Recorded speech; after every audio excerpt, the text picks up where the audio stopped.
BBC concludes that for Charles Dawson, Piltdown was not a one-off hoax, more the culmination of a life's work. Yet Dawson did not act alone. His partner in the Piltdown affair was a young paleontologist and Roman Catholic Jesuit priest named Pierre Teilhard du Chardin. I tend to believe, and a Catholic priest named Pierre de Chardin was involved in this also, and he really pushed evolution on the Catholic Church because he said, oh, we got proof, we got this half man, half monkey.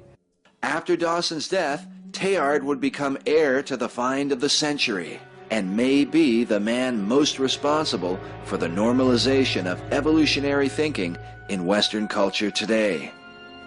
Teilhard would go on to work in China and take part in the now famous Peking Man discovery, a collection of would-be missing links that mysteriously disappeared in 1941 before anyone could fully examine them.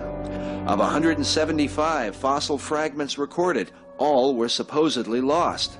Only the notes and photographs taken by Teilhard and his team of scientists remain.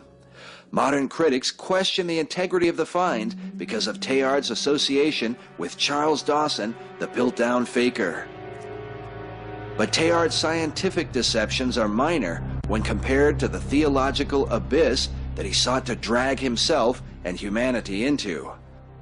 He wrote, "Is evolution a theory, a system, or a hypothesis? It is much more. It is the general condition to which all theories, all hypotheses, all systems must bow, and which they must satisfy henceforward if they are to be thinkable and true. Evolution is a light illuminating all facts, a curve that all lines must follow." Treated as an apostate by the Vatican, banned from teaching, and forbidden to publish his writings, Teilhard became the hero of sophisticated Protestants and then returned to the good graces of Rome 26 years after his death. The Catholic Church, that once rejected evolutionary thinking, seems to have been among those who bowed to its hypothesis, largely due to the influence of Teilhard, who had become a hero and role model for a whole generation of younger priests and theologians.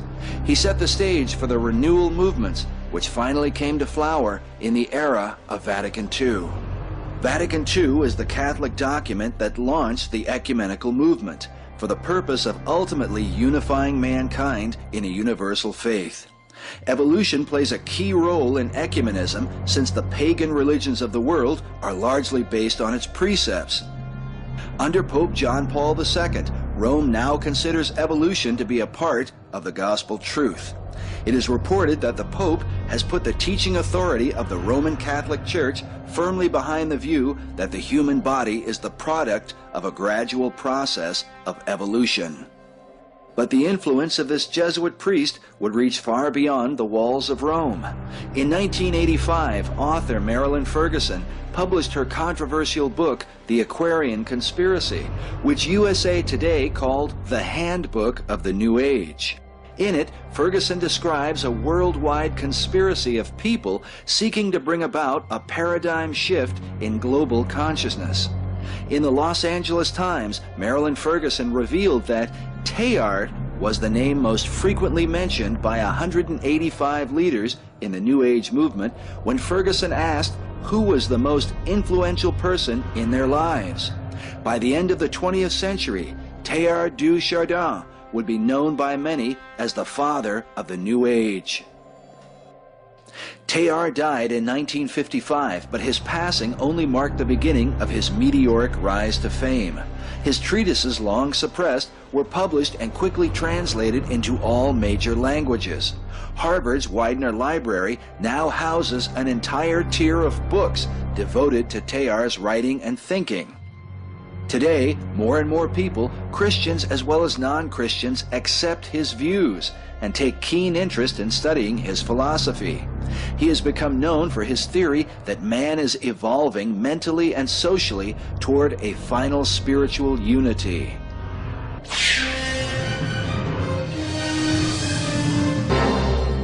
Andrew Jackson Davis, known by some as the prophet of the New Revelation, channeled a message from the spirit realm that called for the paleontological sciences to direct man's perception of God through the study of nature. Is it merely coincidence that Teilhard de Chardin, a priest and paleontologist, would lead the way into the dawn of a new age? Researcher Charles P. Henderson writes, this paleontologist and Jesuit priest made it his personal mission to reconstruct the most basic Christian doctrines from the perspectives of science. He would do this by overthrowing all the barriers that had been erected between science and religion. He would take the lessons learned from the study of nature as the foundation on which to reconstruct the Christian faith. After the similar examples of Swedenborg, Phineas Quimby, and Mary Baker Eddy, Teilhard sought to deny the reality of sin and openly rejected the biblical gospel. In 1947, Teilhard said, very definitely there was no Adam and no Eve and no original sin. He wrote that original sin continually obstructs the natural expansion of our religion. It is a straitjacket that checks any movement of heart or head. It binds us hand and foot and drains the blood from us because it represents a survival of static concepts that are an anachronism in our evolutionist system of thought. A Catholic newsletter says that in the theology of Teilhard, we are all becoming Christ. There is no original sin, and therefore no need of redemption. Evolutionary forces are ferrying everyone along to godhood, and all are anonymous Christians making faith in the literal death and resurrection of Christ unnecessary. The American Atheist magazine understands the situation too well. It writes, destroy Adam and Eve and original sin, and in the rubble you will find the sorry remains of the Son of God, and take away the meaning of his death. But did Teilhard intend to undermine the Christ of the Bible? Some have thought so, since Teilhard's evolutionary teachings parallel Eastern mysticism and pagan theology. The whole Eastern pagan theological worldview is to undermine the deity of Christ and to elevate the deity of humanity.